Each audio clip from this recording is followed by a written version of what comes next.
I just realized that I forgot to put the lid back on my snake's tank before I left the house 5 hours ago. So my snake is out. Don't know where he is. We're going to look for him.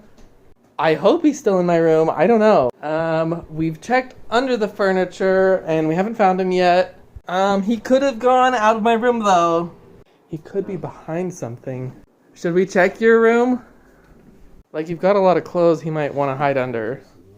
And he couldn't have gone out of this door either, right? Because wasn't this closed? So he's somewhere. That's good. I mean, we know that he couldn't have left the house. I don't want to, like, accidentally move furniture and squish him. You know? No, I don't want to squish him. If I was a snake, where would I go? He's probably in your room. You've got so many nooks and crannies in here. Spaghetti, where are you? Stay tuned, I guess.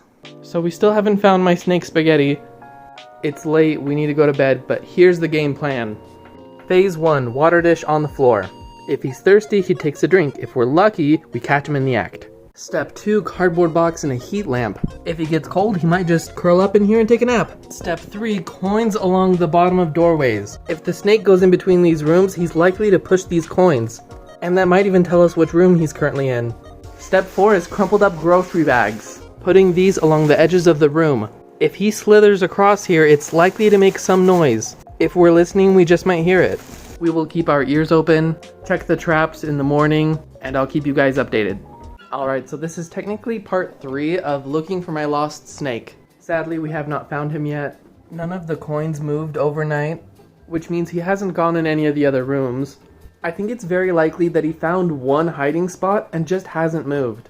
He is very curious and he loves to explore, but if he's found a comfy spot, he's good. He will sit there. He's not in the box with the heat lamp. And I know a lot of people were worried about this being a fire hazard, but the bulb is not touching the cardboard directly, and I'm monitoring this situation closely. It's fine. These 3 rooms are like sealed off from the rest of the house, and most of the vents are on the ceiling. So I'm really not too worried about him leaving this space. We've checked behind all the big furniture, and we've checked around this fridge, but we haven't fully checked behind it. We will probably do that tonight. It's just really heavy. By the way, this is what my snake looks like. He is a 2-year-old yellow corn snake, and he's over 4 feet long, but he's very skinny. He could be anywhere, but we will find him.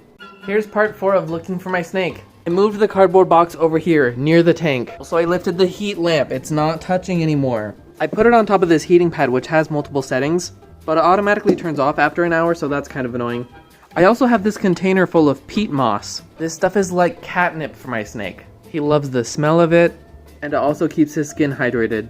I had that sitting overnight and he didn't come to it, so I've moved it to this other room near the washer, dryer, and the fridge. I made some changes to the box, hopefully he likes it. Turn that around, added some grocery bags, and we're gonna check that in the morning. It's the next morning. I checked it a few times overnight. He didn't fall for the trap. I'm a little disappointed. We're gonna have to try something else. If he has found a nice warm spot to hide, under the fridge for example, it might be hard to draw him out for a long time.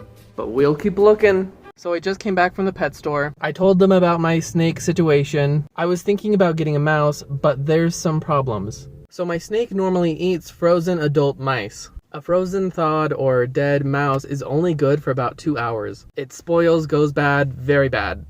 Switching from frozen to live mice can be tricky. My snake's never had to worry about his food fighting back. I could get a baby mouse, but those will only live 1 day without their mother. Okay, so I get a slightly larger mouse. I still have to strategically put it in a place where my snake will smell it and find it, and I have to monitor it very closely so it doesn't just eat it and run away and hide again. And in the end, it's still only been about 4 days, meaning my snake's probably not hungry yet. Maybe he could eat, but if he's not hungry yet, he might not even come out at all. He might not even be close enough to smell the food and want to eat. I know everyone wants me to find my snake, but I think I want to wait another week before trying anything with mice. Okay, part 5 of Snake Hunt because a lot just happened. My brother came over to my house unexpectedly and we went live and we looked for my snake for about an hour. My brother helped me move the fridge out completely. We looked in the compartment underneath the fridge and he wasn't there, you guys. We did the same thing with the washer and dryer. My snake is not under the fridge. But then we discovered this hole underneath the sink. I didn't know about this hole. Over there leads to underneath the bathtub of the next room. In that direction is floor space underneath the water heater. There's a big empty space behind this wood.